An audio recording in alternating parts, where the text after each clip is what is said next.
Այսօր մենք կքննարկենք, թե ինչպես Բարսելոնան հաղթեց Ատլետիկո Մադրիդին Մետրոպոլիտանոյում։ Գնացինք։ Բարսելոնան առաջը Ռեալից 7 հաճուկով +7 ամառագալի տակ եղանակներ կարելի է թել ծով, այո։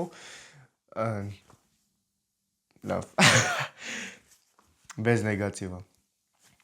Բարսելոնան շատ դժվար խաղում հաղթում Ատլետիկոյին ու գնում է պատրաստվելու 1/4 ֆինալին։ Նորից Ատլետիկոյի դեմ bez կոմենտարի եւ լավ։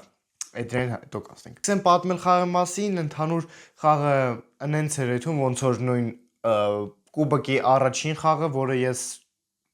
по уважительным причинам չէի կարող նկարեի։ Այն խաղի պես ոնց որ մենք պարզեցինք 4-0, ուղղակի այս անգամ Ատլետիկոյում խաղացողները Ալվարոզը չկար, Լուկմանը չկար, մնացած հարցակվողները չկային, բայց մեկը էլի մեծ խնդիրներ բերեցին, Գրիզմանը 2 հատ իդեալական պահ ուներ, բայց Սեյվովիչ Ժոան Գարսիեվիչը կա ու ինքը կոդրում է, այո։ В общем, Բարսելոնան առաջին է բաց թողում Ժուլիենից է բաց թողում, Ժուլիանո Սեմյոնեից։ Բարսելոնան Ռեշֆորդի շնորհիվ արագ գոլ է խփում, Ռեշֆորդն ու Օլմոնի հետ խաղարկեցին եւ կոդրեցին,